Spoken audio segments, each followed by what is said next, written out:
ഇത് ഇപ്പം പറയാതെ കിടന്നുറങ്ങിയാൽ എനിക്ക് ഉറക്കമേ വരില്ല. 10-45 ദിവസമായി ഇതിൻ്റെ പിറകിലൂടെ നമ്മൾ ഓടിക്കൊണ്ടിരിക്കുന്നു. ഇപ്പം നിങ്ങൾ വിചാരിക്കും എന്ത് കാര്യം ഞാനീ പറയാൻ പോണെന്ന്. ക്ലാരിറ്റി, ഒരു ക്ലാരിറ്റി ഇല്ലാത്തൊരു കാര്യത്തിന് ഇന്ന് ക്ലാരിറ്റി ആയി. നിങ്ങളെല്ലാവരും കണ്ടില്ലേ ലൈവിൽ? ഇപ്പോൾ നിങ്ങൾക്ക് എല്ലാവർക്കും സമാധാനമായില്ലേ?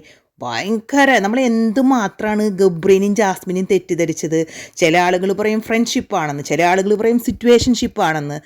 ഇന്ന് ഗബ്രീൻ ജാസ്മിനും റസ്മിൻ്റെ പ്രസൻസിൽ നമുക്ക് നല്ലൊരു ക്ലാരിറ്റി തന്നു. അതന്നെ സെറ്റപ്പ് തന്നെ, ആ പരിപാടി തന്നെ. കാരണം ഗബ്രി പറഞ്ഞു കഴിഞ്ഞു, എനിക്ക് നിന്നെ കല്യാണം കഴിക്കാനൊന്നും പറ്റില്ല, പക്ഷേ ഉമ്മ വയ്ക്കണം, കെട്ടിപ്പിടിക്കണം, അങ്ങനെ എന്തൊക്കെ അവന് അതൊക്കെ വേണം, പക്ഷെ കല്യാണം കഴിക്കാൻ പറ്റില്ല. കാരണം ആ ഒരു പ്രശ്നം ഗബ്രിക്ക് അറിയാം, ശരിക്കുള്ള കാര്യങ്ങൾ ഗബ്രിക്ക് അറിയാം. അതുകൊണ്ട് സത്യം പറയുകയാണെന്നുണ്ടെങ്കിലോ കുറേ ചിരിച്ചു ഈവനിങ്ങിൽ. കാരണം ജാസ്മിൻ ഗബ്രിയോട് പോയിരുന്ന് ചോദിക്കുന്നതും അതിന് ഗബ്രി ജാസ്മിന് കൊടുക്കുന്ന മറുപടിയും ഇതിലും വലിയൊരു തേപ്പ് ജാസ്മിന് കിട്ടാനുണ്ടോ?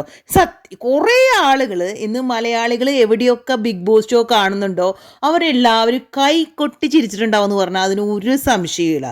എന്തൊക്കെയാണ് ജാസ്മിൻ കാണിച്ചു കൂട്ടിയത്. കാരണം ജാസ്മിൻ ഗബ്രിയുടെ കാല് പിടിച്ച് നിങ്ങൾ കണ്ടായിരുന്നോ ആ നാണൊക്കെ? അതായത് ഗബ്രി, എനിക്ക് നിന്നോട് പ്രണയമാണ്, ദിവ്യപ്രണയമാണ്, ആ ഒരു രീതിയിലുള്ള ഇരിപ്പും ഭാവവും. ഗബ്രി, നീ വയ്യാതെ കിടക്കുവാണെന്നുണ്ടെങ്കിൽ ഞാൻ ഭക്ഷണം കഴിക്കില്ല, നീ പനിയായി ഇപ്പോൾ അകത്ത് ഇന്നലെ ജാസ്മിൻ കിടന്ന മാതിരി ഗബ്രി കിടക്കുകയാണെങ്കിൽ ജാസ്മിൻ കസേരയിട്ട് പുറത്തിരിക്കും, കുളിക്കില്ല, ഭക്ഷണം കഴിക്കില്ല, ഉറങ്ങില്ല. എൻ്റെ ദൈവമേ, ഇങ്ങനെയൊരു പ്രണയം നമ്മൾ വേറെ എവിടെയും കണ്ടിട്ടില്ല.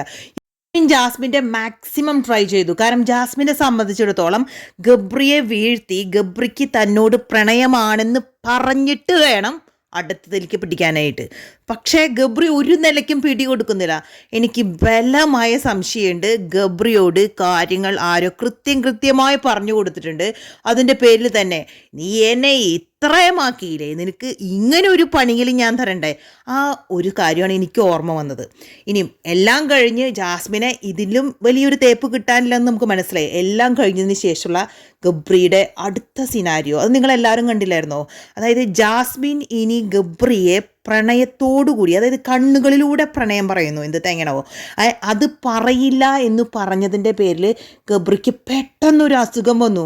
ഇതിൻ്റെ ഇടയിൽ ജിൻഡോ പറഞ്ഞൊരു കോമഡി ഉണ്ട്. ഇത്ര നേരം അവൻ അവിടെ ഇരുന്ന് സംസാരിക്കുമ്പോൾ അവനൊരു കുഴപ്പമുണ്ടായില്ലല്ലോ, ഇപ്പോൾ പെട്ടെന്ന് തന്നെ അവൻ എന്താ വന്നേ? അപ്പോൾ ജാസ്മിൻ്റെ മറുപടി കേട്ടോ, സ്ട്രെസ്സ് വന്നു കഴിഞ്ഞാൽ അവന് ഇങ്ങനെ പല അസുഖങ്ങളും വരാറുണ്ടെന്ന്. അതായത് അവൻ്റെ കണ്ണുകൾക്ക് പ്രശ്നം, തലയ്ക്ക് പ്രശ്നം, അങ്ങനെ എന്തൊക്കെയോ അസുഖങ്ങൾ ജാസ്മിൻ പറയുന്നു.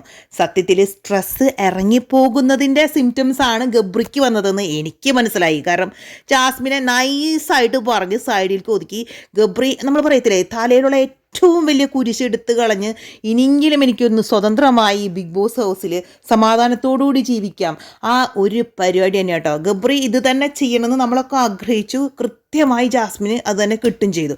പക്ഷേ ജാസ്മിൻ്റെ വിചാരം ജാസ്മിനും ഗബ്രീനെ ആ ദിവ്യപ്രണയ കണ്ണുകൾ കൊണ്ട് നോക്കില്ല എന്ന് പറഞ്ഞതിൻ്റെ വിഷമത്തിൽ ഗബ്രി ഈ കാണിച്ചു കൂട്ടിയതാന്നാ.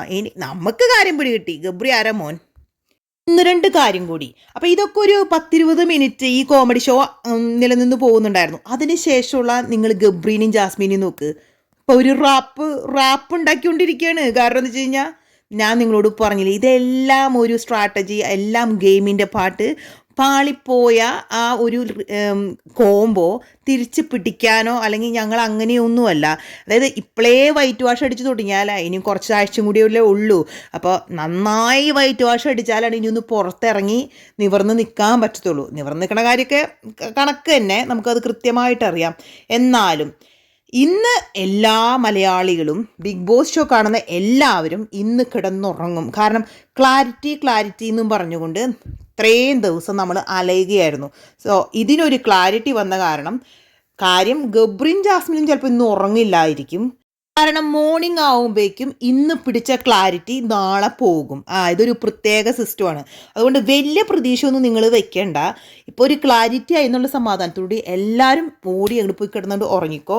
നമ്മുടെ ചാനൽ സബ് ചെയ്ത് എല്ലാവരും സബ് ചെയ്യുക. ലൈക്കും കമൻസും ഒന്നും ഇടാൻ മറക്കരുത് കേട്ടോ.